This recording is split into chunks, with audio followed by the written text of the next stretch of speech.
Welcome everyone. Hopefully you all had a wonderful weekend celebrating our independence. Sound like I've seen most folks the last few days, but feel like we've been spending quite a bit of time together. But again, welcome to our agenda briefing. I'll go ahead and call the meeting to order. Mr. Hinkle's a little on the weather, won't be here tonight, but looks forward to being here on Thursday night. So he is excused. But again, hopefully we'll see him on Thursday night. Council, you have your agendas in front of you. Are there any adjustments to tonight's agenda? Any adjustments? No. Okay. I'll accept the motion to accept our agenda as presented. I'll make that motion, Mr. Mayor. Motion is made. Is there a second? I'll second. Motion is made. Receive a second. All those in favor say aye. Aye. Any opposition? Hearing none, motion passes. We follow on down our agenda. First is general business. I'll open it up to council. I'll start with Ms. Williams. Just a couple of things. I'd like to say, I personally thought, and I didn't, and the other people that I had spoken with over the weekend thought we had a wonderful parade, a lot of participants, a lot of spectators. I realize, and probably everybody else sitting here realized that it's probably a few kinks in it, simply because we changed the route a little bit, but that's understandable, and I'm sure all that'll be worked out in the future. All in all, it was a wonderful parade, a wonderful day. Couldn't ask for a better one, less humidity and everything. And then I'd like to say the fireworks were great, and the festival was wonderful.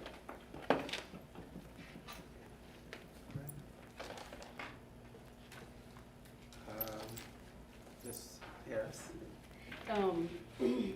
I just wanted to echo what Sally said. My family had a great time on Saturday, and I hate that Emily's not here we could thank her in person. I thanked her several times Saturday, and everything was great. The fireworks, I thought that was great. My husband was ranting, not really ranting, I shouldn't say ranting, but he was excited about the fact that it was almost an hour long. So, he loves fireworks, so y'all made his day. That was his birthday too. I was So gonna say, other than it being his birthday, and every quarter mile we had to sing happy birthday. It was announced by the DJ that we was there for her husband's Right, birthday that's what it celebration. was. It was a Kenny parade. And it was his the whole nine. parade. I told him that was his parade and his hour-long fireworks. So, but anyway, thank you everyone who was involved. Thank you, Duck, and everybody in here who was involved with that event. I would like to add that Kenny was limping Saturday morning with the parade, but by the time we got there for the Kenny party Saturday night, Right. he was stepping high. I'm glad y'all came for my party. Y'all healed my man. Thank you. I'm glad y'all came for my party. It's all good. 52 is not as bad as I thought it was. Right. It was all good. Yeah, got it. I can imagine. Anything else? I do have one more thing. I did say that was all, so I told Phil. So I received a lot of messages, and anyone can address this, from people saying, hey, I know you're on town council, I have a question. We have so many people coming to this town, so what are we doing to match the retail to it? I'm sorry. They're asking, like, are we gonna match the retail stores to the growth of our city? So you probably hear that too, huh? Yes. Okay, that's all we need to do. Thank you. The complicated answer that goes with that, Council Lady Harris, is the formula that goes into it, and if Mayor Pro Tem Hinkle was here each month, as the mayor can also attest when he has been there with our economic development meetings, the complicated answers that go with it on the bigger scale, but on our community scale, is right now we have retail businesses that are begging to have retail shops in our downtown area. We simply do not have the development for those. As Jonathan Wells can tell you, most of these developments that are coming, what we call our mixed-use developments that are coming to residential areas, like Smith Village, for example. We've got another one, and I forget what they call it, Jonathan, if you can tell me. Same developers. They keep changing the name of it. You're right. But same developers that are coming that just have submitted paperwork that will be just before you get to Oswald Amity. On the right, it will be the same concept. They will have a little bit of neighborhood business type of opportunities there, but they will also have residential growth. It's what they're hoping, once it goes through planning and zoning, and then once it comes before you all. All of the residential growth is not just residential. There are some developers like these particular groups that are doing the mixed use. But yes, we are having some growth downtown, but on a larger scale in our exit 42 area, we're seeing an increase in business opportunities there. But you kind of see that on that corridor just because it is what it is. And a lot of that on the economic development side, that simply comes with rooftops. Going back as Paul Hinkle and Sally, the mayor, used to hear people call it the white tablecloth restaurants. Those type businesses only come when they have a certain percentage of rooftops, and those are national chain types. We had one local person who had come before council last year, I believe it was. Council can correct me, as a whole, it may have been a little over a year ago, and wanted to build a steakhouse downtown. And it was approved for that, was his concept that he proposed to town, and then COVID struck. And the reason that has slowed is the building materials went from, his project was to be 1.1, 1.2 million ballpark range to build that restaurant, to now it's gonna be 1.8, 1.9 million. So because of the COVID and the cost of the building materials, that has slowed us down somewhat in seeing the growth, the downtown area for those neighborhood type of businesses that you have been asked about. But yes, ma'am, we do hope to encourage the business growth along with the matching numbers and just sheer economics. When those rooftops are here, then the businesses also come because they know that that market is there. Right, thank you. Yes, ma'am. And the only thing I'd add is, I think over the years, there have been many groups coming together to see how we could entice various businesses to come, particularly to the downtown. I think as Ron stated, the difficulty is we don't have that inventory today necessarily to kind of put them in a box. And Right. so it'll probably take us some time to figure out what that looks like, and as people continue to see those rooftops expand here, I think the opportunities will continue to come. So, but definitely have been lots of conversations over the years. How do we expand? But at the same time, I think what we've heard also is, and nothing against our friends in Mooresville, but they don't want it to be 150. Right. Absolutely So, correct. not having that amount of traffic on, going in and out of retail shops is also kind of a balancing act that we need to keep under consideration. Right. That's all I have. Mr. Harris? Okay, I just agree with what everybody said about the parade and stuff. It was a great weekend for the town. I think we got a lot of good publicity. We were on the radio show the other day when Doug I was there. We talked about the parade. There were still people excited there about it. They're more excited about the crooked lines in the parking lot, but. Oh, yeah, oh, yeah. But other than that, it was good. And the only other thing I would like to add is that somewhere in, maybe it's in the meeting agenda items for Thursday night's meeting, is rather than wait until Thursday night, I want the planning director tell me where in this town would qualify for goats or all these other livestock, there were these ordinances, they got a lot of different things as I read something, and then I'll see something else, I'm thinking, I just want to be assured there'll be no goats beside my house. And, but I want to understand a little bit more how the ordinance and the UDO, as we explained tonight before we get to Thursday, just a little bit of where in this town will we actually see it spotted, rather than grazing, which is, I think what I proposed last year was from Erica was the grazing, to allow us to do something when they have their first cuts.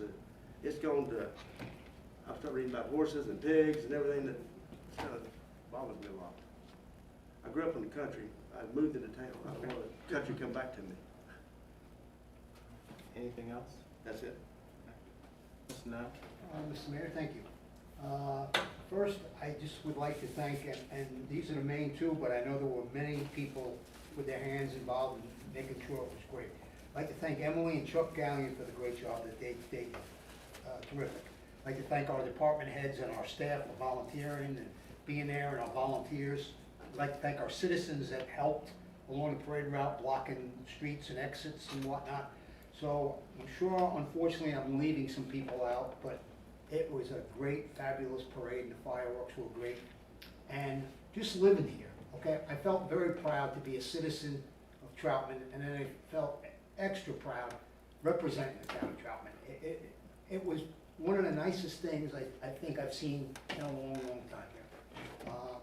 I guess due to COVID and people wanting to get out, but it just was fabulous. When we turned the corner where the ABC store, I'll tell you what, it was terrific. It was like a ticker tape parade almost. So I'd like to thank everybody that had their hands involved in doing everything.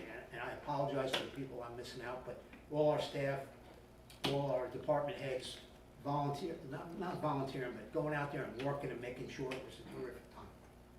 Thank you. No, that's it. I would like to add one more thing.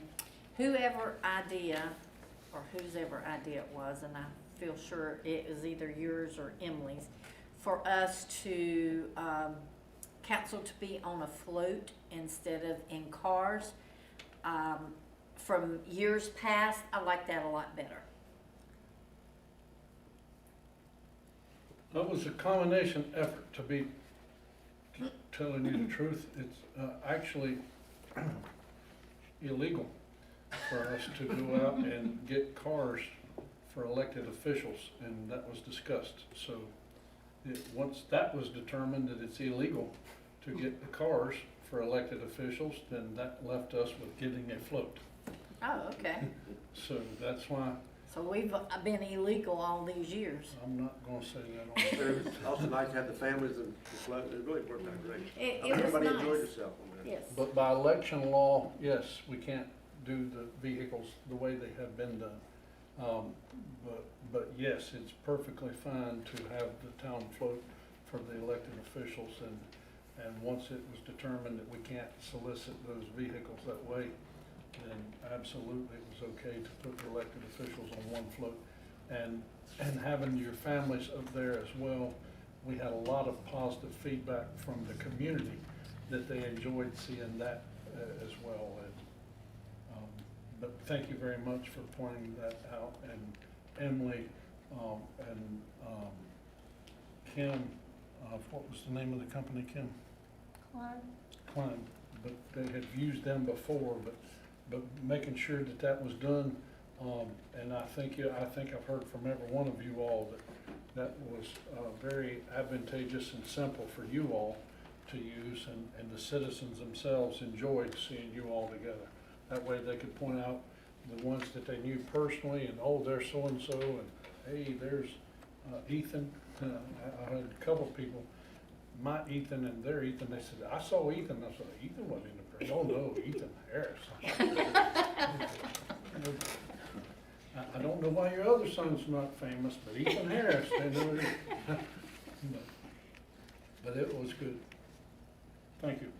Yeah, so, not to, reiterate, again, the good thing is, as mayor, all the good things have been shared, but, clearly, wanna add appreciation to, both our law enforcement who was out there, chief, please let them know, as well as, all the other law enforcement that chipped in to help with the sheriff's office and so forth. So, a very positive experience seeing those folks out there, and all the public officials from the surrounding towns who show up at Troutman Parade, and it's good to have them a part of our Independence Day parade. And so, again, whoever dialed up the weather, as Sally mentioned, I thought it was awesome to decrease the humidity. It was that. Thank you. Thank you. Appreciate that. Can you do it every year? Yeah.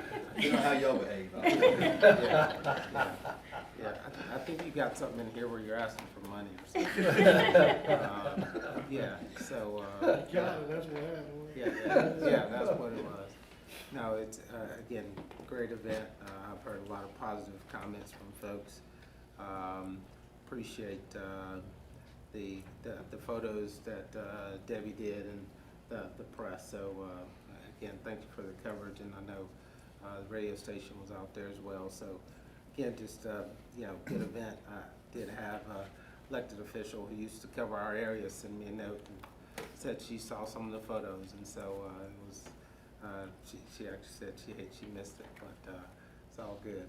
But, again, good day, and, enjoyed spending the time with, council members and their families, and, got to meet some folks that I hadn't seen probably since COVID, and so, again, good day. I also wanted to just, you know, mention, I think we'll probably discuss, but, municipal election filings has started. Ends on July 16th, 12 noon, I believe, and, I know we kind of talked about that a little bit, but, just wanted to make sure folks knew that was out there. Also, I got a thank you note from, oh gosh, I got her name, one of our recognitions last month, Miss Powell, just appreciating the recognition that we all did for her, and so I think they really appreciated that. So, I think that's all I've got, at least at this point. Anything else from council? Okay. We'll move on down to staff comments and business. And so, I'll start with our monthly revenue update. Mr. Sheehan? Thank you, Mayor and Council. You can see we had another good month. Look about the middle of the page, our June sales tax was up about $24,000 above the same month last year. 95,000 might be a record. I'm not quite sure, but don't recall seeing that much in one month before. So our sales tax is strong. We also got our third quarter utility sales tax in, and it was up about $6,000 over last year. Our water sewer billing was considerably higher than last month this time as well, so did not get the property tax in for June in time to get it on here. As a matter of fact, I still don't have it, so. But everything else is looking very strong. Any questions for Mr. Sheehan? And I probably should know this, Steve, but they have to remind me again. We don't budget for power bill. We don't know exactly what that amount is. We do budget it. It will not come in until we get the first payment in, I think it's October, and then the second payment in December. It should be around 78,000, about the same. I don't expect it to change very much. Okay. And we budgeted 78,000 even. We got 78,068 this year. I expect it to be about the same amount next year.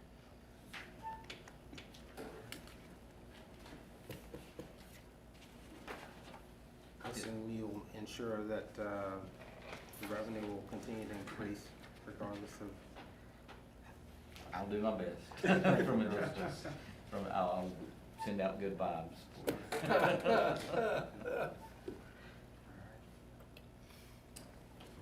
Next item is a discussion of police evidence historical status. Turn it over to Mr. White. One of the things that you all had directed me to do when you hired me back in December was to check with each department and kind of give an overall status and report within 6 months or so. And one of the things I did starting in January was to ask the police chief at the time if there had been an internal audit of evidence from the time they were hired up until that time, and there had not been an audit of evidence at all. And then my question was, what was the status of our evidence, and had it been properly accounted for, reasonably so, and where was we at with that? And I was explained that we had a particular officer in time, at that time, that was in charge of evidence, and that they were working through with trying to get up to speed, and that some concerns that was known was we didn't have enough room for evidence at the time, and occasionally we had some odors, if you will. For example, if there was marijuana seizure and evidence, then the whole town hall, as staff here can tell you, some of them jokingly said they felt like they got contact buzzes because the way that evidence was being stored. So And they I'm- weren't complaining, they were just making it known. Well, some wanted to know where the brownies was coming from. But on a serious note, certain kinds of marijuana coming in here was causing employees to have headaches, and some honestly were having other concerns of a health nature. Some of the evidence would smell fuel-like, and it would be from drug seizures, depending on how it was being hidden and or transported when it was seized. Different chemical reactions would cause the employees here to have different reactions to it. I spoke with the officer that was in charge of the evidence at the time, and I can't explain properly in a public forum the language that he had of the state that he said the evidence was in, and he inherited a blankety blank mess, and it was this and that and the other in front of the police chief. And I looked and said, really? And that was the shrug and the answer that I got. A couple months later, I asked where we was in the state of that, and basically no improvement in that. I asked about vehicles that I knew, and doing my inspection and of the public works, there was vehicles there that had been seized over 6 years ago, that the criminal cases had been absolved well over 3 years ago. And to me, that was a ridiculous state of time for evidence to be absolved and nothing to be done with those cases, regardless of who was in charge of evidence. And I reapproached that topic and said, we've got to do something with this. Nothing was being done that I could tell of significance. I got up with shortly thereafter, the interim chief, and then within a matter of weeks, we got the paperwork done to start getting those vehicles that had titles to be removed. And unfortunately, because of COVID and those being seizure type vehicles, that the cases have been resolved, it still takes, correct me, Darren, but they said 3 to 6 months before those paperwork would get back to us, possibly. Yeah, so, yes, and game pretty much, and I gave you the last update a couple weeks ago. But as Darren can tell you, Interim Chief Payne can tell you, the evidence here has been an issue. He has pointed out that himself previously, and it's one of those that instead of improving, it is getting deeper. And it's one of those situations, we can't build enough room if we're not going to deal with the evidence that's here and deal with it properly. And trying to be resourceful of how we do that, we need somebody, and talking with Interim Chief Payne and talking with other agencies and talking with other law enforcement officials, it would not be appropriate, in our opinion, to take it and put it on an officer who's working a rotating shift to come in. Since my law enforcement days, quite frankly, they used to, in the court system, issue a card to an officer regardless of who it was that seized evidence, that once that case was exonerated or dealt with, they would issue them basically a little index card that says your case has been handled. That way the officer got notification that his or her case was done, and they would know to do something with the evidence. For whatever reason, our court system in Iredell County no longer does that.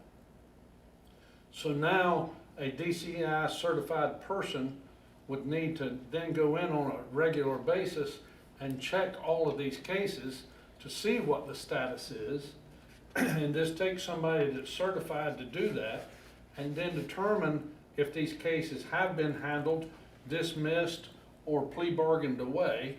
Once they have, then they can do something with that evidence, and then they need to go through and get a judge to sign away that something can be handled with that evidence, and then get the appropriate paper signed by the judge, and then the evidence person needs to collect that evidence and then dispatch it, whether it be return the evidence to a victim, if it's in case of a situation where the evidence can be returned to a victim. If it's drugs paraphernalia, or drug paraphernalia or something of that nature that needs to be destroyed, then they need to collect it, go to the appropriate incinerator or other place that it can be destroyed, and collect it in certain regular amounts so that we can destroy that. If it's other types of evidence that can be appropriately gotten rid of, such as certain weapons, certain firearms can, with ATF rules, can be turned back into a manufacturer, retailer, to where they can be used either A, for training purposes, or traded in for firearms that can be used for proper police service. As long as it's with the judge's permission and ATF guidelines, it can handle that way. But again, it takes a judge's signature, and it takes a person staying on top of it. The way it has been practiced in the last year and a half, it's a full-time officer in addition to his normal responsibilities. And going forward, we simply are getting further and further behind on the way that's been done, as evidenced by the fact that we had 3 motor vehicles, well, 4 in reality. There was one that was supposed to be used by town staff, and for whatever reason, it sat there long enough that physically a tree started growing up through it because it was not being dealt with, literally. Correct? Correct. And that vehicle, of course, now can't be used because it was not being dealt with properly. Once these vehicles are sold, once the town recovers its cost of dealing with these things legally, if there are any funds left, by statute, they get turned over to the school system. But because of the time and funds that are resolved in these and the state of the vehicles, I don't know that there will be any funds left.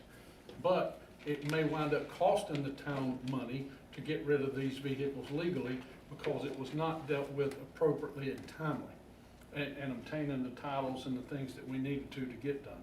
That's why it's imperative, based off of what we have researched and found here, that we go forward in trying to hire someone who is proficient in dealing with evidence, and that be their primary responsibility, instead of it being a full-time officer that happens to deal with evidence as a part of their duties and jobs. And in doing that, we've also noticed that we have several citizens that from time to time request that they come in and get fingerprints, whether it be for organizations like Scouts, whether it be Boy Scouts or Girl Scouts, or whether it be to coach, or whether it be background checks for job employment, or whether it be ourselves in trying to hire officers, and we're having to send our potential employees out to other places to get fingerprinted, and they can be charged, is it $10 per set of prints, Darren, or 20? Yeah, I think that's what they charge us, 10. I think, not, it depends on whatever department. Depends on the department as to what they charge. Some places I think are 10, some are 20, but there's a fee that gets charged. Law enforcement, some are exempt, quite frankly. But there's a fee that goes along with that. We have been in contact with one agency and are trying to buy some used equipment. Even if not, there is a demand for citizens out there to get fingerprinted, and we could offer that service. Because of my previous elected position as Register of Deeds, I also reached out to the federal government to ascertain if there was a possibility of us becoming a site to do passports. Currently, the nearest place here to get passports is one of the post offices. The average cost of a passport is $140 in this area.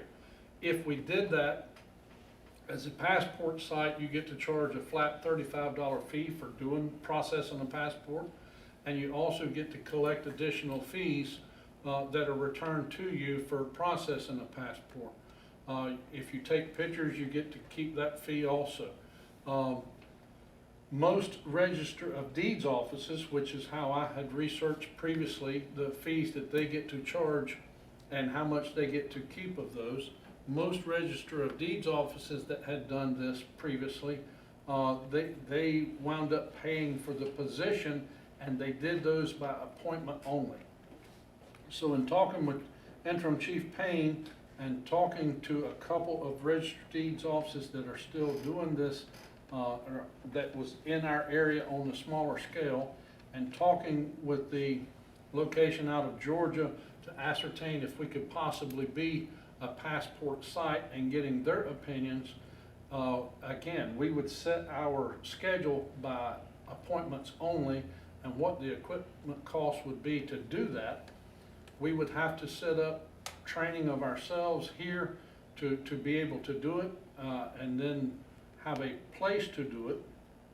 And of course, they were very encouraging our physical location in the county. They were very positive and upbeat about it, and they run it up the chain, and we have been awarded and are granted to be a passport site. That part is already approved, and we are approved to be one. So all that being said, I really think, even though we, as I told Steve, we worked hard to get our budget approved, and now I'm already asking for it to be amended. But it's out of necessity. And Steve just laughed and said, "Here we go, here we go." But it's out of necessity that we do this, and the process had been in the works to try to do, and I can safely recommend this due to our hires that we have, and as I explained to you all previously, and the status of us trying to hire police officers, we have to stagger the hires, even though we have hired and have made officers to hire police officers. Some of them are staggered out as to when they hire. Some of the equipment that we have also wanted to purchase is also staggered out. I think that our budget would be fine to do this. Is my recommendation that we're able to have a person hired that would benefit the police department, it would benefit our community as a whole, and it would absolutely help us get on top of a situation that we learned existed, and it would put us in a better place and accountability to our citizens, and absolutely put us in a better place liability-wise. Of those things that I mentioned, I did not mention a four-wheeler that actually was seized, turned over to us, got police markings put on it for whatever reason, never was used, and we're still trying to chase down the paperwork on that 3 or 4 weeks after the fact that we learned that it's down there. It's not used and hasn't been used, but we're trying to find the paperwork on that one, for example, just so that we can turn it over to put on Gov Deals. I'd be glad to answer any questions that you all have. Any questions for Ron? Not a question, but, you were talking about for the passports, that would be appointment only. Well, that's the way it is at the Statesville Post Office. Yes, ma'am. Most I have- places that do that, yes. I had to do that when I got mine years ago. And if you don't get there on time, they don't take you. Yes, ma'am. Other questions? Yes, sir. Being ex-law enforcement also, I understand what you're talking about, but kind of maybe different terminology. Sure. Kind of what we're talking about, the fingerprints and what, but the evidence and the property, we're almost talking about a property clerk, kind of, What, sir? property clerk? like- Yes, yes, Right, that's in yes. charge of the police department evidence. yes.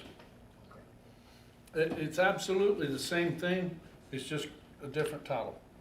Where then the officer that we had in charge of that, if another officer say made an arrest and needed property, our property officer or our evidence officer would get that evidence so they could go to court. Then when it comes back, it would be stored, and then once the trial is over, it has to be stored a certain amount of time. But then it could be either released back to the person, destroyed, or whatnot. Absolutely, that's the case, yes, sir. And you go for the evidence and the, go along with the fingerprinting and the other parts of making it a full-time job, right? With passport, the fingerprinting is to add this job as making it full-time, they'd be the same person, they would fill their job up. That's what you're. Thank you for clarifying, yes, this would be a full-time position, and it would combine all of these duties, yes. Just to pull on that string, this is not a law enforcement officer, this would be a clerk that we're talking about. Yes, sir, thank you for clarification of that also. This would be a full-time position assigned under the police department, but they would not be required to be a certified police officer. But they would have the DCI certification. Yes, I would absolutely need them to have the DCI certification or be able to obtain the DCI certification. So a civilian within our police ranks. Yes, sir. Okay. Currently, right now, where do we store our property and our evidence? It depends on what the evidence is. Right, well, it sounds like Adam's got like cars and bicycles and you name it, okay? Where, Our others are in the building, I'll just put it that way. right. If we have a victim and the victim gets shot, okay, and again, back to when I was a police officer, we have their pants, we have their shirt, we have something with blood, and it's in a paper bag, okay? I mean, I know you know what I'm talking about, but where is that stuff stored? Or where's the gun stored? Or where is the Here. the knife? Okay. Here. What kind of, is it a big room? Is it a small room? Or, It's not a big room, okay. and it is stored here for the most part. There's certain things, it has been a lot of years and we hope it remains that way. It has been a lot of years since this town has seen a murder. But in North Carolina, there's different laws that pertains to how long you have to keep evidence that pertains to a murder. Once it goes through the courts and the Superior Court has had the trial for a murder, then that is turned over to the clerk's office, and then the clerk becomes responsible to have to store the evidence at that point. But again, even in those situations, sometimes the clerk says, here, it goes back to the agency. But we do have agreements with other agencies as to what we can store if we have abilities to store and or whether we need to store it somewhere else. Gotcha. So we're not really overwhelmed with evidence? like- Oh, yes, right now, we are at the brink of what we can store. That's why it's imperative that we do something. We're either going to have to rent space, which will not be feasible and practical, that we store, and we have, this town has done that before. Stored evidence off-site that was not as secure as it should be. Because involving the chain of custody also. 100% agreed.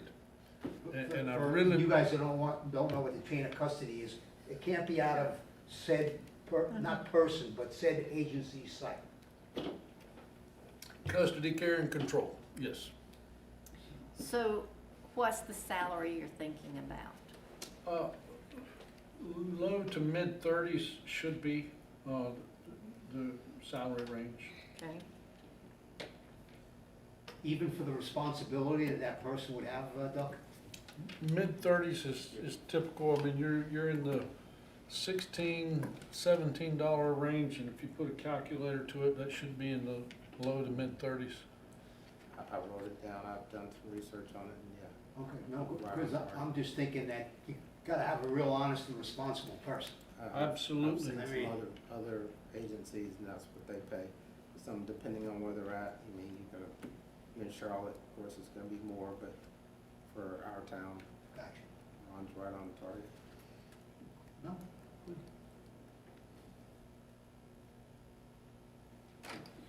Yeah, if we're Selena's workplace, we can crank it to 50. I was letting everybody answer all my questions, or ask all my questions, but I think they all got answered. The only thing I would ask is, I know we've got pay ranges, Yes, sir. and I assume you would have to create a new range within the police department for that position. Yes, sir. We don't have, in the chief and I, and with assistance of his detective, we have had to create a new job description. Of course, this would be one of those unicorns of having to put the job description of two things that we currently don't have in any way, shape, form, or fashion in there. And we absolutely would have to create a whole new thing. Currently, there used to be,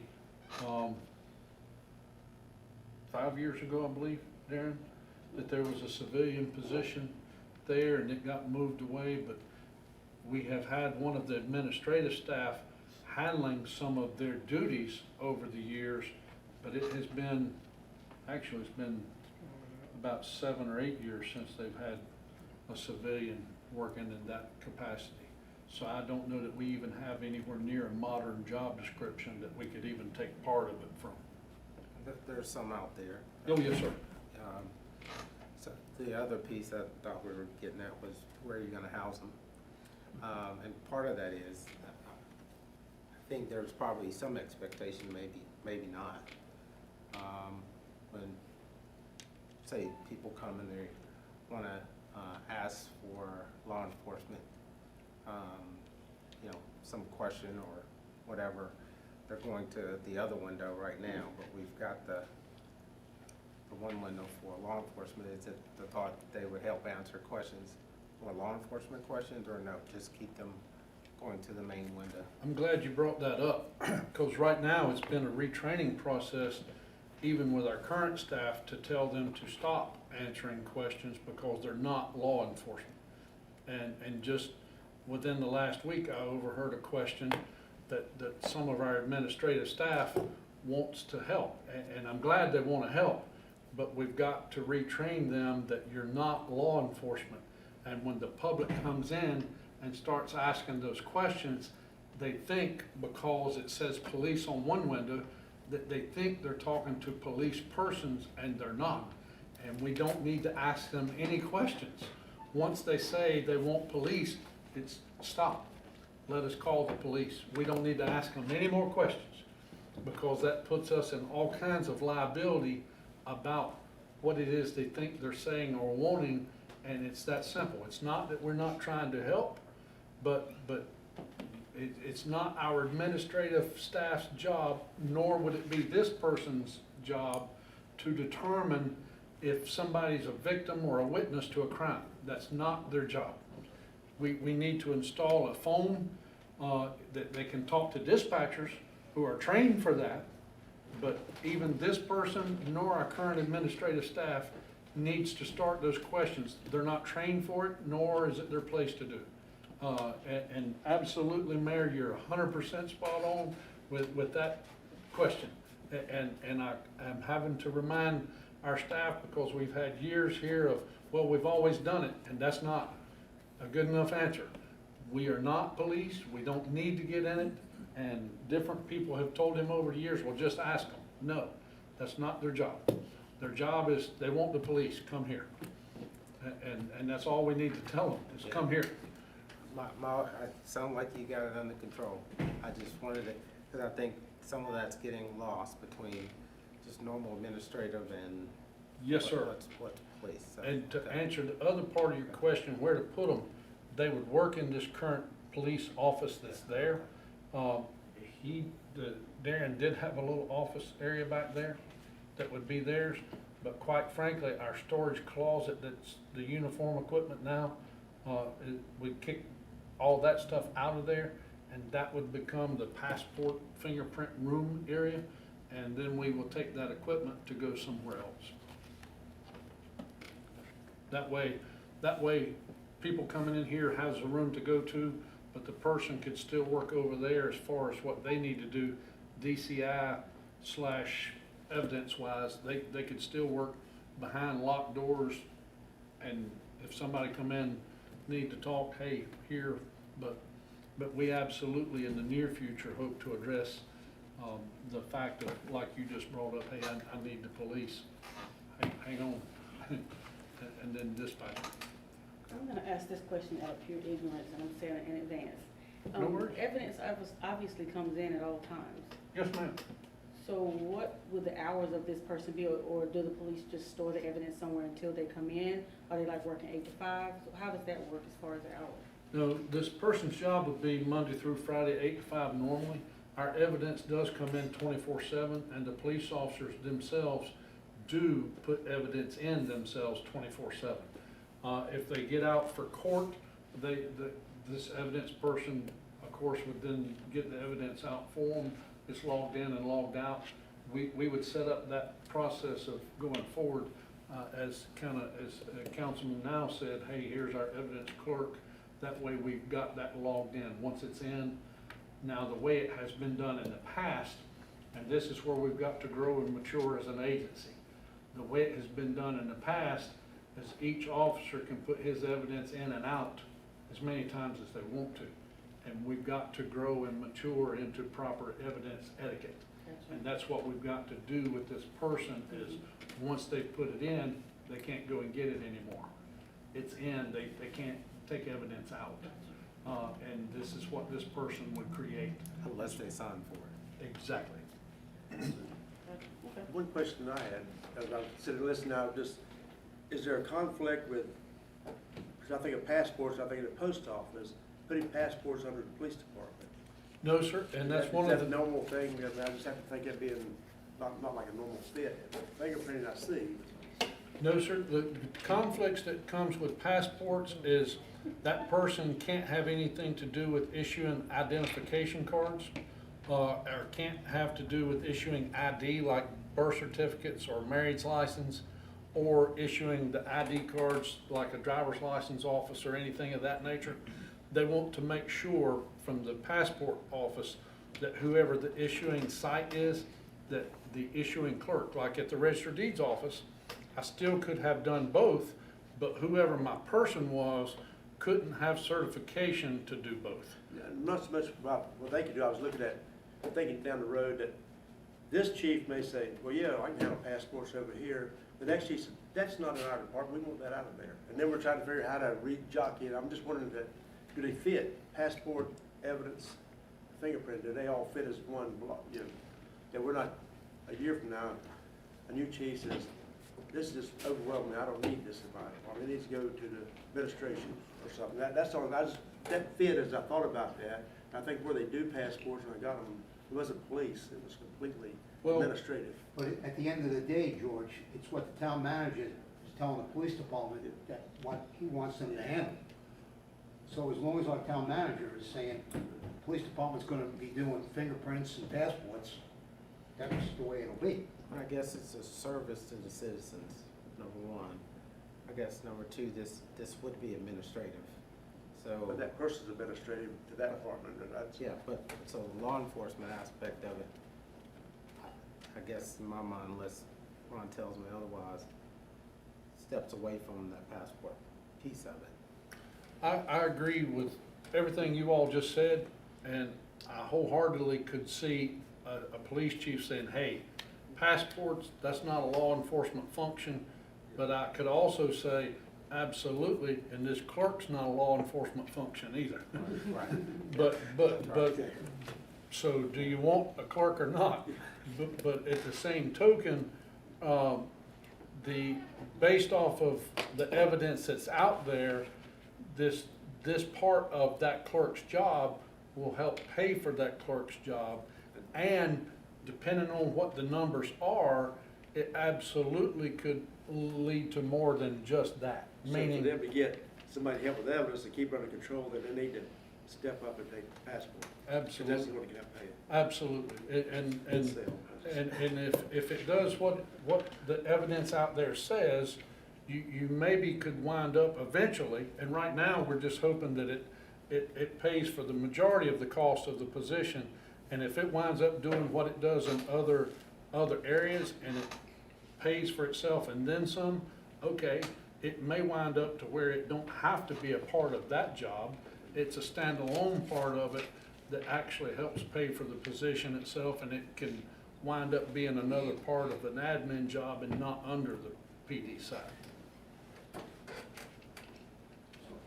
So, Mr. Mayor, you need a motion today or Thursday night regarding the hiring of this job? But this is on the agenda for tonight, so I would Give me a second. motion tonight.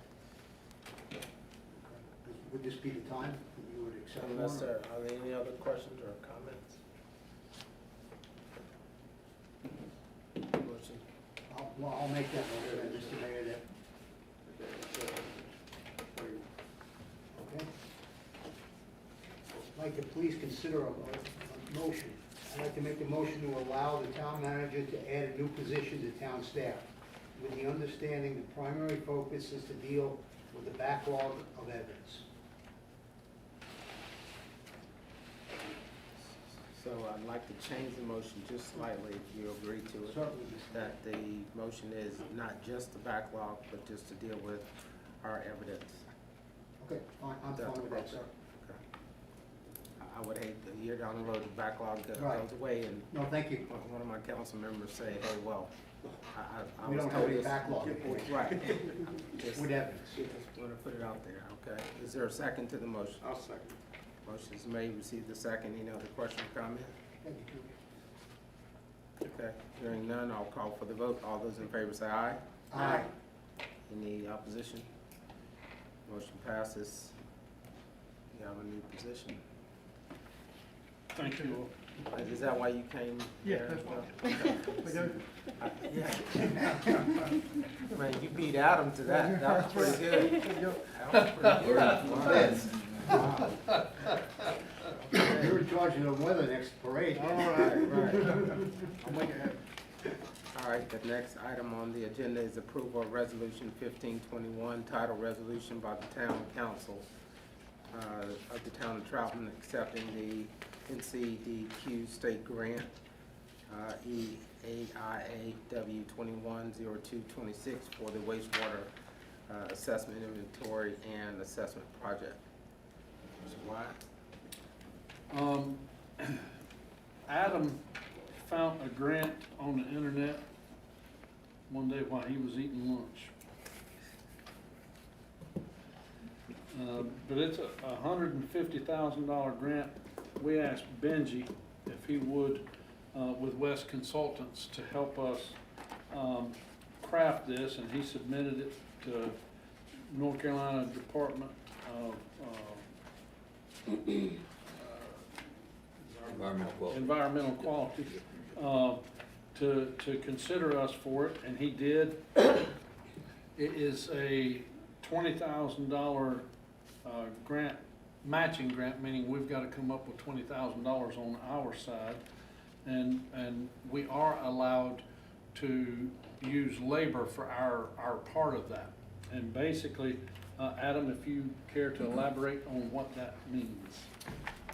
We can provide traffic assistance, location assistance, anything that they would need from us from a logistical standpoint to get the job done, which is basically GIS location of all our infrastructure. So it would be on a map, we'd be able to access it remotely. It's basically bringing us into the 21st century. So as far as a water sewer infrastructure. So that's basically what it is, and we can match part of that grant with our labor. So, and we're obviously willing to do that. So whatever they need, contractors will be there to assist. So. And we would hire, our plans are, if you also approve, our plans would be to hire Benji and his company to come in with that. And we would basically go to our wastewater lines and smoke them, and they would come out and start smoking, and then they would basically, with high-tech surveying equipment, survey that, and then lay that out and in reality, it would cost a little bit more than $150,000 to do what they need to do. But this goes a long way in getting us GS compliant to where our lines then are up to date with the federal government and state standards with North Carolina Department of Environmental Quality, so that we don't have to expend our own funds in doing that going forward. As we build new lines, we are already doing these things. But as our old lines are already here, a lot of them, as you all have known, as we've had to replace them, repair them and replace them, are not. So this is an outstanding find on Adam's part, and we're tickled to receive the grants. We're more tickled that we're allowed to supply labor as far as our matching grant part of it. But we'll be glad to answer any questions that you may have to further explain the grant. So, number one, I was excited to see this, so please give him more lunchtime, whatever that was. And as we've looked at all these maps and tried to figure out what's what, I think it's, a great opportunity to have the state pay for that, or help pay for that, if you will. Yes. So, great job, just saying. And I think you answered most of the questions, but is there a particular software that we have in mind? I wasn't sure if it was named in here. Okay. I haven't heard any of the details as far as that goes. Okay. And if there's something you're aware of, Okay. No, not necessarily. I wasn't Okay. sure if something another municipality might have that we can Right. take a look at. I got off the phone with Robbie Wilkinson just about 15 minutes before our meeting started today. He's got training tomorrow on some software and programs that they're going to go to with the county. Danielle with our planning and zoning, I think might going to be in that training. I don't know if that will encompass something like this with their GIS or not. I honestly cannot answer. But I know the county is looking to upgrade, so I would assume this will be part of that, but I honestly cannot tell you for certain. I would assume it would help on the planning side, overlay any maps that are out there and questions on certain lines too, so. But for me, it's a great lunch find, so. Any other questions for? So this grant would be, we'd actually be using West to do the mapping for us. Right. Working with your guys, so it wouldn't be like somebody else coming through, using our own. right. Use And that's what's cool about it too, Yeah. is that, we'll have that opportunity. Yeah, that's really good. More that, I guess we've already done the lines at Barium include, Right, we've smoked all those. and- okay. so. We're still waiting on that one. We I haven't just- got the official. Yeah, and just talked to, David Salibi this past Friday about that, and we're hoping to encourage CHA to do their part so that we can move forward with that project. Any other questions? So that I'm clear, the grant has already been awarded? Yes, Just got it. but we need the resolution to, Correct. yes. Yep. Firm it up. That makes it official, but they have awarded it if you all will accept it. I'll make a motion to pass resolution 1521 titled Resolution by the Town Council of the Town of Troutman accepting the North Carolina Department of Environmental Quality State Grant E-A1A-W-21-0226 for the wastewater inventory and assessment, asset inventory and assessment project, as it will greatly enhance our ability to serve our citizens. Motion's on the floor, is there a second? Second. Any other question or comment? Hearing none, I'll call for the vote. All those in favor say aye. Aye. Any opposition? Hearing none, motion passes. You're welcome to stay, Adam. I mean, Good job, Adam. Yeah, that means a lot. I hope you got to eat that meal that day too while you were reading all that. He take a whole lot of credit, I saw it on the email, so. next item on the agenda is the overview of our Thursday night agenda items. Mr. Wyatt?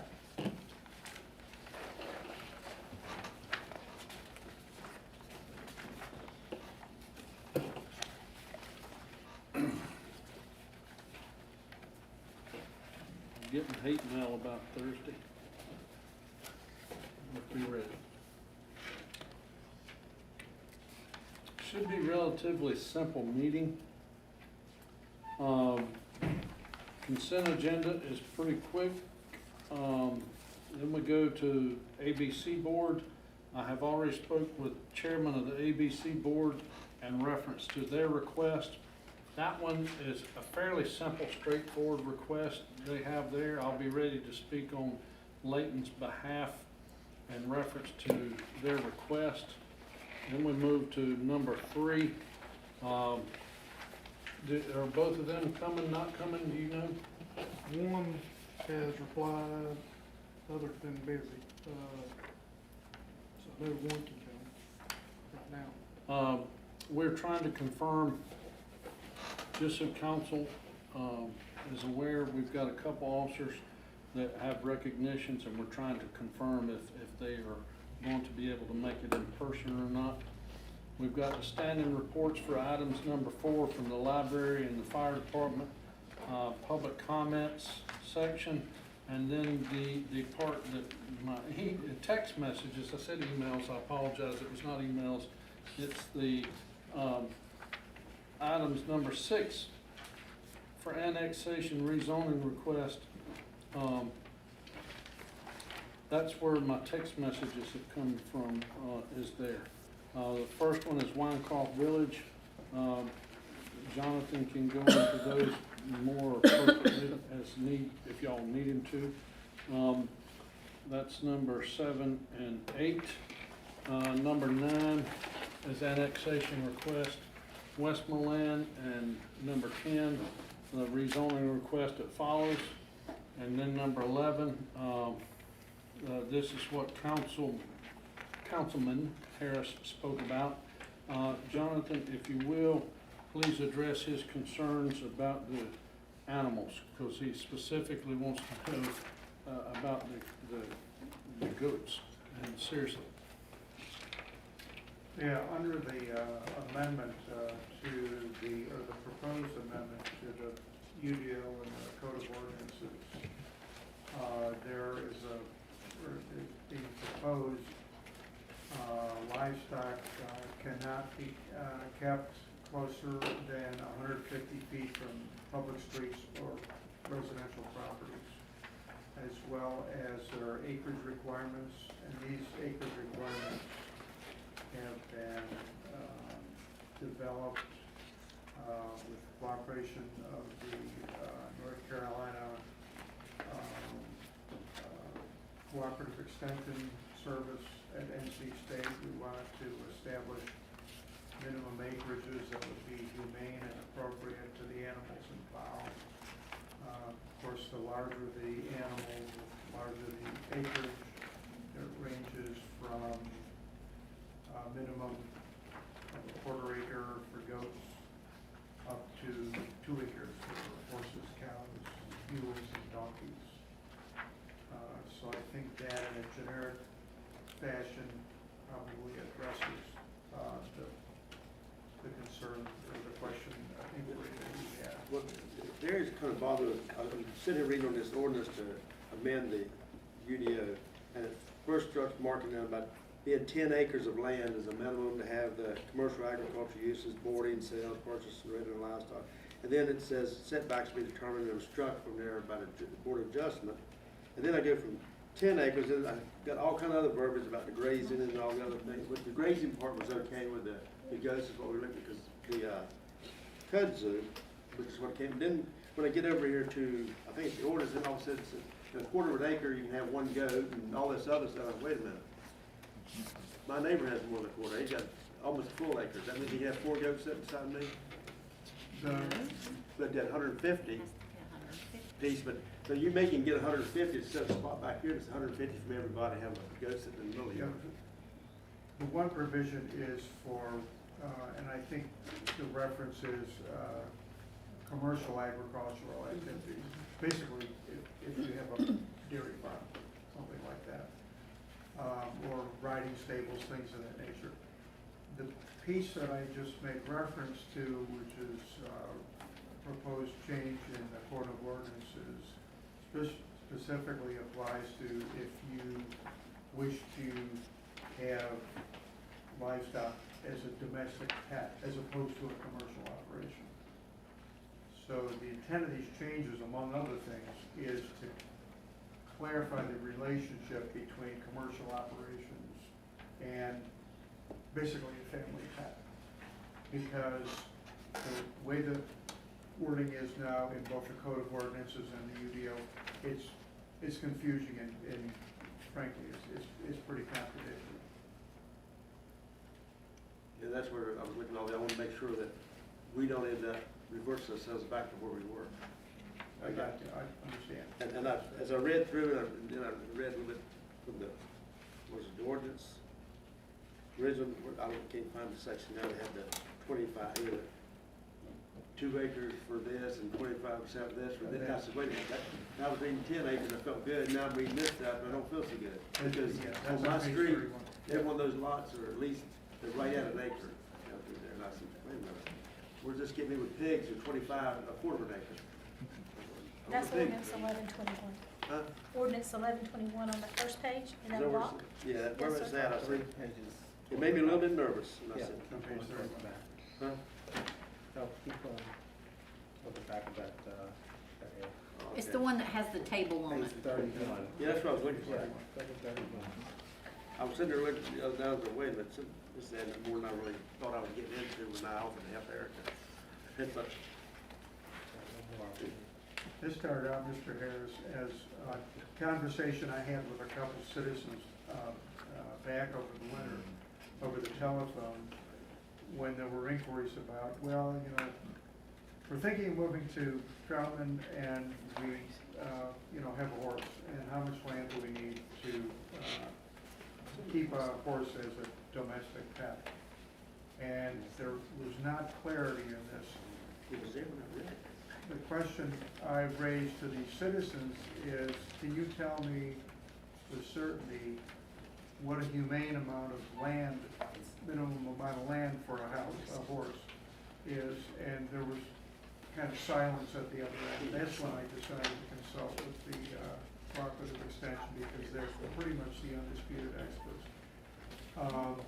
These are the minimum acreages that they prescribe that our ordinance not go below, okay? So, were you to say, well, you know, I think a horse can live on an acre of land, I would say, well, respectfully, the cooperative extension suggests that a horse, from a humane standpoint, needs at least 2 acres of land, and a cow same thing, 2 acres of land, et cetera, et cetera.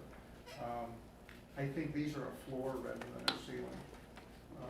And I got concerned, I saw this, that hogs only need a quarter of an acre, I guess it's like 4 on the acre beside me, I just need to understand that we're not changing something on that. Yeah. And my conversation with the cooperative extension didn't talk necessarily about proximity to other land uses. This is just, Under that's, that section, the 150 feet, Main side, that's yeah. actually already in our code of ordinances, Okay. yeah. that's just, when I saw this section going different now, and I just wanted to confirm that you're not bringing no hogs in on it.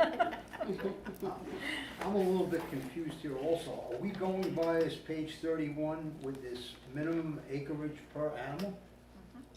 That's what we're gonna either approve or disapprove? Or recommend changes to, right, but again, I would suggest not going below these numbers. I wouldn't want no sheep, hog, pig, or swine, or a goat on a quarter of an acre. I agree with George. Yeah, but you've got to understand also about the 150 feet from every residence and from a town street. So you've got to really have enough acreage. Which that takes that out of it. Right. And I had read that in the UDO, and I see it now, it's also in this one here, right below there too, but that, just that quarter of an acre just kind of, ooh, wait a minute. You know, because I remember, my concern was, Erica's comment was, it would be very educational, right, to have goats in the yard, a couple of them, and let teach kids how to raise livestock. I said, you got a quarter acre lot. Well, I and don't know what to do. the other thing I would point out is this is per animal, so Right. if you had 2 horses, You gotta have an acre You gotta twice. have 4 4 acres, right, acres. exactly, do the math, right. Okay, so this is just for humanitarian, that's that limit, but then the 150 set really eliminates those lots size. That's in addition to this Okay. requirement. As long as, that's all I want to make sure is that, my whole thing was again is make sure that we have eliminated, I can't put a, go to that quarter acre. Well, as long as it is 150 and at least 150 150. from the property line, 150 from the street. I have a couple questions. One, this is just in the corporate limits. This doesn't have anything to do with the ETJ, right? This is the code of ordinances, so it would be within the corporate limits, correct? Right. So, 'cause I have someone that lives in our ETJ that wants pigs. And I said, let me check, let me do some checking. So this has no limitations on them. The code of ordinances does not, but the UDO does, yeah. So UDO covers ETJ too, doesn't Yes, sir. Yeah, because that's where our zone jurisdiction. Yeah. Okay, It's inside the town limits, so, right. No, he doesn't live in town Right. limits, yeah. right. This wouldn't apply. Right, right. Okay, The challenge I had with this is the 2 different sets of ordinances with different geographies. It was a bit of a balancing act. okay, have a couple more things. Back, well, it's not a page, but back where you put, the temporary uses, number F, and you've got in red about the goat grazing. Sorry, wasn't a number there.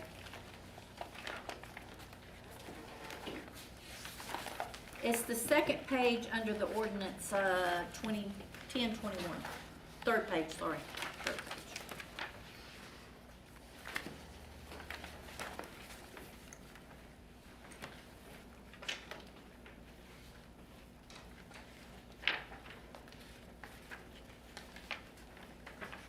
Okay, still working.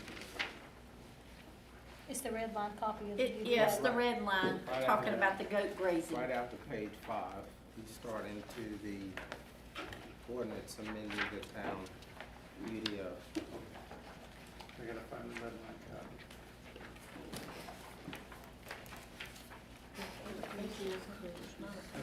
Go to the That's it. last page. That's it. Okay.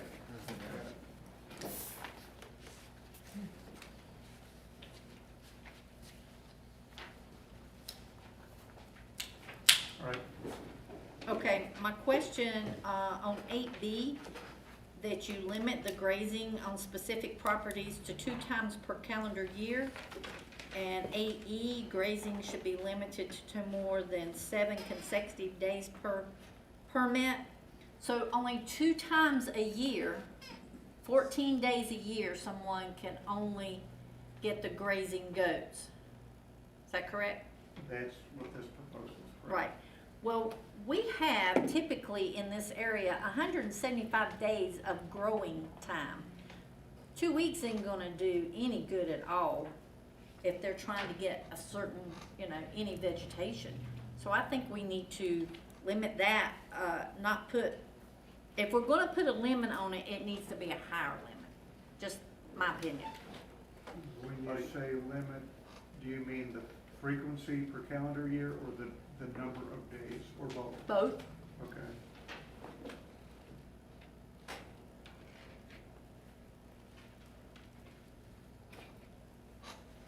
I mean, it's going, someone's gonna have to pay to lease these, they might as well be able to get enough production out of it for the monetary amount that they put out, since we Okay. do have such a long growing period. Yeah, we debated both of those qualities, and there was a fairly prolonged conversation at the planning and zoning board about where to arrive on it. But those two commodities were pretty much a consensus, Right. rather than, unlike the co-op extension where I picked up the phone or I sent an email to the expert, these were more intuitive, Mm-hmm. to be candid. Right. So, I think if we're gonna do, I think maybe, you might could keep the 7 consecutive days per permit, cause they're gonna have to come in and get another permit for the second time, but not limit the times per calendar year, or growing season, or however you wanna say it. I mean, if that's the way I sort of made them, not a living, but I had goats that I leased out to do that, it's not worth it for me as an owner to take them for that amount of time. And me as a homeowner, kudzu's pretty invasive, and 175 days is our growing time. I think it should be more days per year. I don't have a specific number in mind, though. You must have read my mind, I was gonna ask you that. I was waiting for that too. I'm trying to figure out what that looks like. I don't know, I just feel like that's just not enough time. I was just looking at that when I saw you over there, because I didn't know what kudzu was. Oh, When I yeah. was kudzu, I knew it was that guy's on the radio station up there at WABC. And anyhow, I went and looked at it, and it's kind of a vine that kind of grows out on the ground. Oh, yeah. And it comes, and then you eat it back. I don't know how long it comes back out. 'Cause when I saw it, it was already grown out about maybe 20 feet. Now, I don't know how long that did that or anything.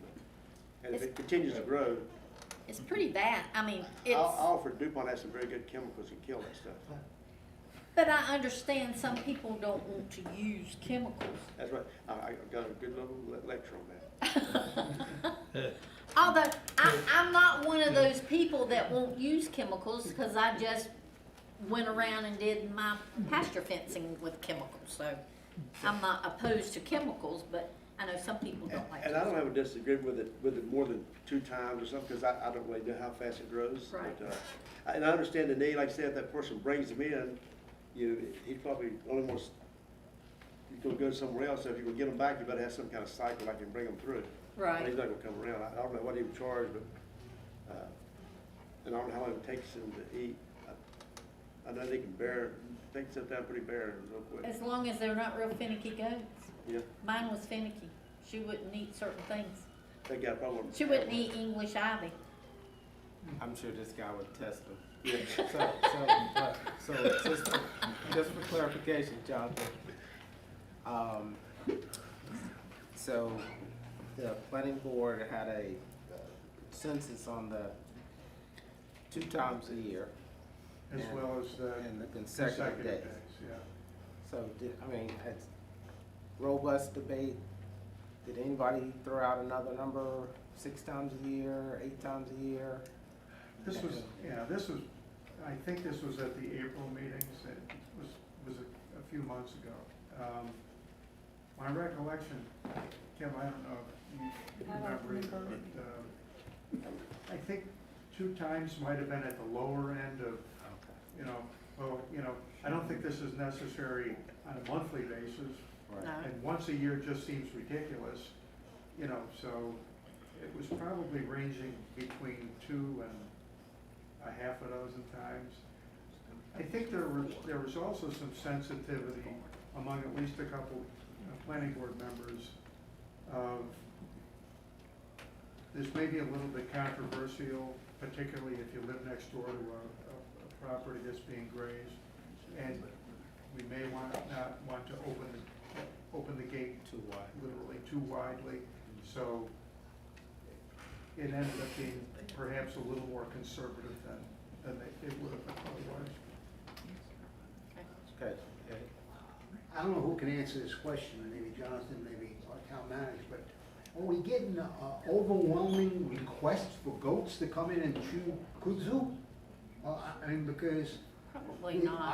I've only have heard of one, so, And probably the reason why is not many people have really thought, hey, I could get some goats to come in to do that. right, because, and I'm not saying this is George's idea that they should use chemicals or goats are better, but there are chemicals out there.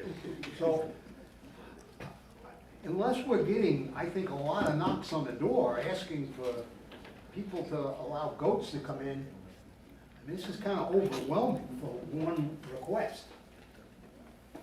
I'm only here part-time, and I have not, in 11 months, I've not received a single request. This is primarily at a request of a former town council member, and I felt obligated to reach closure on that one way or the other. The other thing is, once I began looking at the livestock issue, it did raise some questions in my mind in terms of the current appropriateness of some of the other kind of wording in the UDO and in the Code of Ordinances, unrelated to goat grazing. Well, okay, this is what I suggest. We keep it like this, and if we get an overwhelming number of people wanting to do Come it, back and look at it. and then we could come back and look at it. The other thing is, since you mentioned it, this is being proposed as a temporary use permit, and that is at the discretion of the zoning administrator, the planning director, who can always deny the request. Now, I don't think I would want to do it arbitrarily, but it does give the planning director, it gives staff the discretion to approve, conditionally approve, defer, or deny the request. Okay. Not more than the 2. Within the guidelines and the requirements of the UDO, yeah.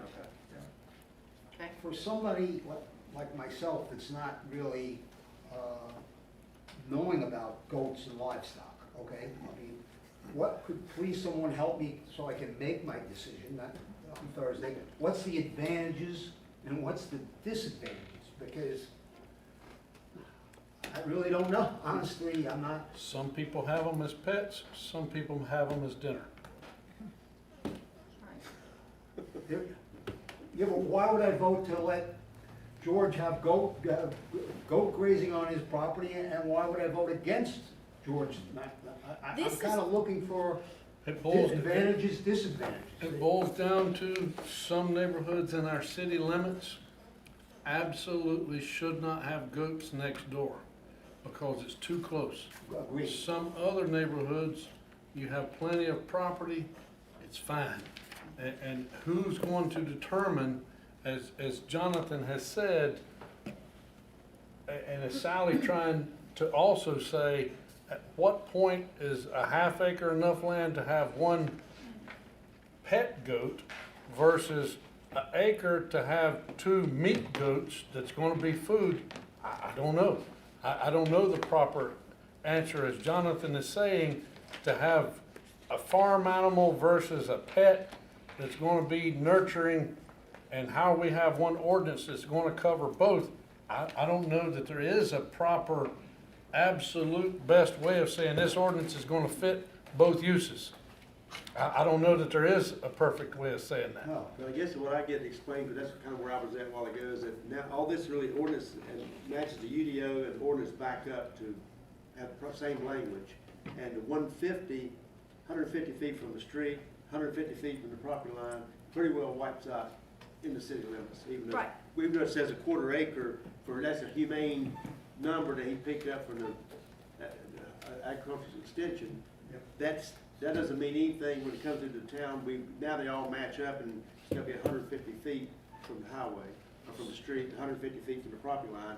Pretty well narrows down most every properties within the city limits. that I Some would of think. these little pygmy goats are 20 pounds and you slap your hands, they faint, and the other ones are 175-pound billy goats that you can Throw down a slaughter and goat tie. slaughter and have for lunch Saturday. But I think the part that I was talking about doesn't have anything to do with owning it as a pet. It's the part about permitting for the kudzu part. That's the part. It doesn't have the part about what George was talking about first. So I'm okay with leaving it like it is. And I think the kudzu piece Jonathan said is, so some people do have kudzu issues. So they're also gonna have to balance that with their homeowners association. Can they have it? One. Then if they can have it, then we're Cost of talking, it. and the cost, but then they're talking about, I guess this says between March and November. So, and then it's how many times between March and November can they actually have them there grazing? So 8 months that they can do that. Sorry. All right. And one last thing, sorry. On your table on 31, you have, and that's, your first page of ordinance 1121. You have under A, livestock, and you've listed livestock and you have fowl. But in your table, you don't have fowl. And in our old UDO, fowl was permitted to a maximum of 4 domestic chicken hens. Through this whole process, we attempted to not deal with the fowl issue. But I think we should if we're gonna talk about horse, cows, sheep, goats, pigs, everything else. I think from the beginning, everybody I've talked to, not only in town hall, but planning and zoning board members and so on and so forth, I tried to focus in on sort of hoofed animals, knowing full well that it may be necessary to have a foul conversation. I try to be. Sounds like a Well, we Well, have a That was limit. nice. Is it still limited to 4? Is it still? It's not in In the UDO now? Okay. no, because, remember the person that, when we were meeting, purposely did not want it put in the UDO. He wanted it in our code of ordinances, and Erica resigned before she could get that put in, and she told Justin that when she left, and then our next planning director never addressed it. I was trying to not, for lack of a better term, fall victim to scope creep. And, it's my feeling that if we could establish something here for hoofed animals, if and when the occasion or the opportunity arose, to go back and have that conversation, rather than talking about, candidly, at the Planning and Zoning Committee, they were looking at this table on page 31, and they said, well, what about llamas, and what about alpacas, and what about these, people were like throwing all these other animals. I just said, stop, But they're hooped. They're hoofed, yeah. Yeah, exactly. I said, let's look at the more Common. But chickens are very common. They have chickens all over the town now. But again, the initial request was for the goats, and that led to the horses. Right. So, Fowl is listed under A, such as Right. fowl, cows, but Gary, that was one of your revisions. Yeah, that was one of his edited. Left it off, so that's maybe my bad, putting it back in.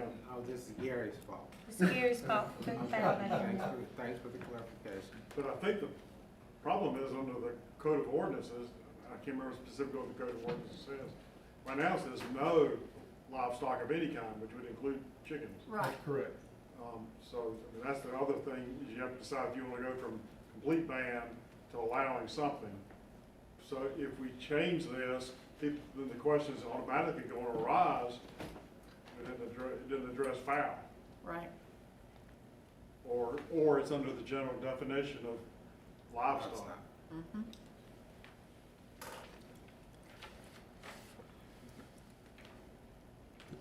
And while I agree with what Gary is saying, and I appreciate what the intent was, but the town did allow it to occur, and without notice of the town that we're taking it away from you, to me, we should at least allow what was allowed before we take it away. It is my point of view. Under the Code of Ordinances, if we're gonna do that. So I appreciate what the intent is, by all means, but I agree with what Gary is saying. And if we're gonna say no, then we at least got to give notice to the citizens so that they can be heard. Hey, all of you all that's got chickens, you're gonna be breaking the law, and this is why. But the intent a couple years ago when we changed it from one UDO to the new was never that we were gonna do away with it. We was just gonna change where it was placed. And the citizens were told that inquired, and now we should at least leave it where it was, or we should give notice to the citizens that we are changing it and give them a chance to respond, one of the two.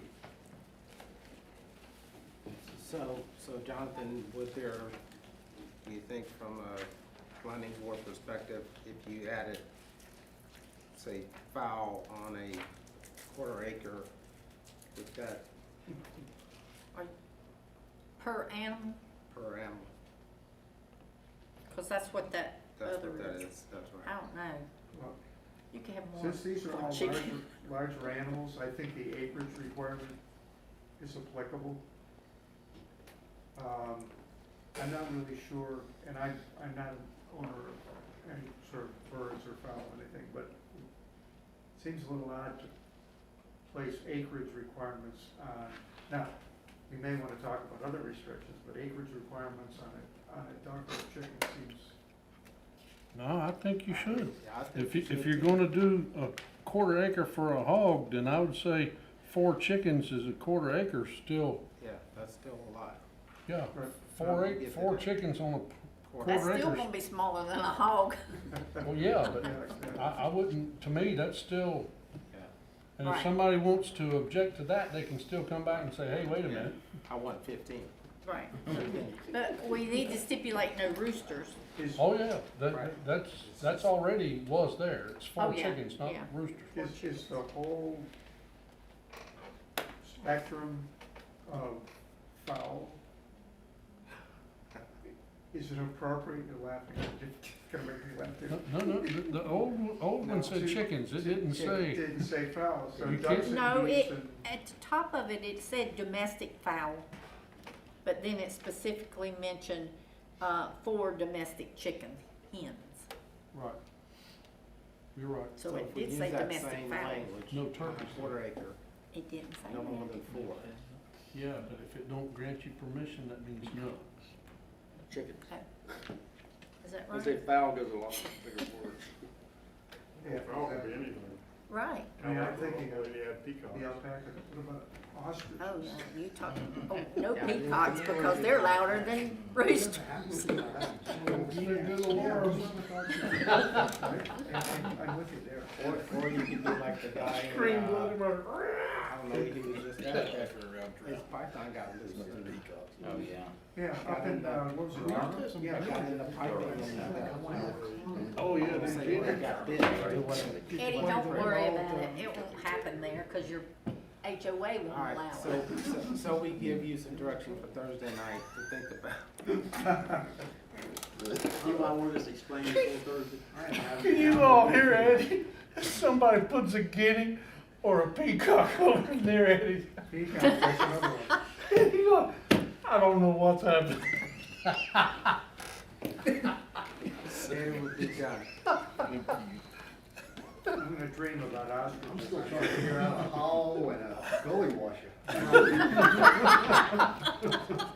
Pauline, you gotta It's know. not a You gotta hard, know. it's You a know hard. Oh, yes, and a gully washer. yeah. Paulina just put her hands up to, not my job. Plead the fifth. All right, can you One, consider that for Thursday night, and then we can, What's Yeah. the direction for that, for minutes? Sorry. Jonathan can consider Foul. foul. He can come back fouled up now. I will,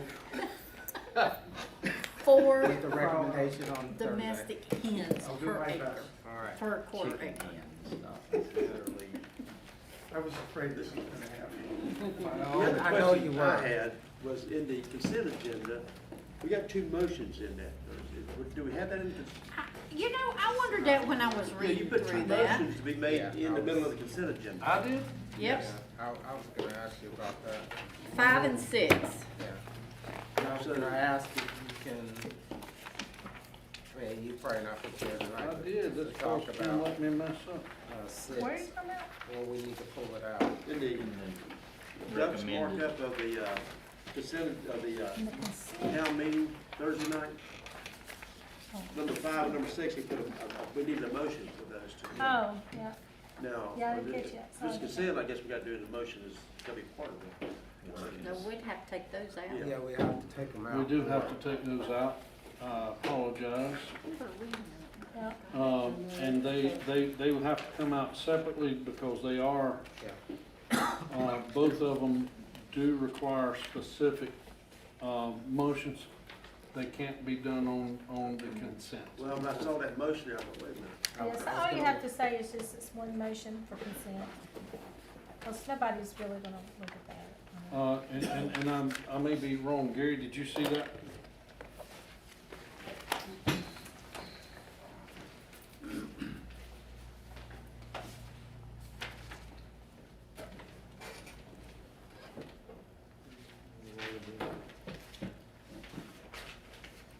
Number 5, I know requires a separate emotion, but number 6, and I'm pretty certain it does, I know it does. I'm just getting clarification from Yeah, Gary. make those separate from the consent. So we say we go to new business? So. Yes, we'll put those under new business. So you're gonna separate both of them, or just, Yes, sir. 6? Both of those. Okay, so let me make sure I got this right. We're pulling those two off consent. Yes. So I'll do a final agenda Right. tonight or in the morning and get it sent out. And we'll have that pulled off of there. Thank you. Also, wanted to let you know that the introduction of Andrew, what's his name? Francesca? Ventresca, he's out of town and will not be able to attend, so we're gonna pull that one also. Okay. You already gave him vacation? Just on somebody else's time. He's gonna work 5 days and then take another vacation. Okay, I apologize. He sure is. He's one of those I'll already. make sure I welcome him when he comes in. One of those. Yep. Go ahead. If I could just a reminder that the two annexation public hearings, those are actually a continuation from the June council meeting. You may recall Right. you opened them I and put a continued. note on there. We need to see you before we leave. Under number 10, your About one of resolution, those. the rezone request, it's for Westmoreland Village, not Wine It kind of carried over from from 8. Where are you talking about? Number 10, on the rezoning request for Westmoreland, if you go down to the last sentence of B, it's called Wine It's actually Westmoreland. Gotcha. I think that carried over from the one above, it looks like. Oh, yeah. Let's check the ordinance on that. Oh, yeah, I see that. Under B, Yes. 10B. Yeah, I seen it. Yep, we'll fix that one too. When them kind of paces, I've done that many times. Too many times. Yeah. Okay. Anything else on the agenda?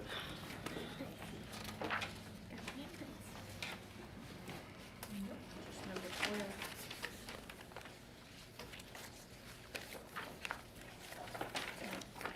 Ron? No, sir. You good?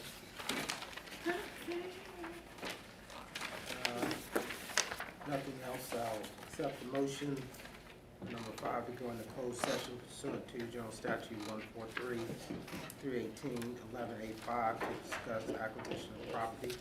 What do you need in the room? Staff and, Kim,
motion with adjourn. Second. Second. Motion is made, receive the second, all those in favor say aye. Aye. Any opposition?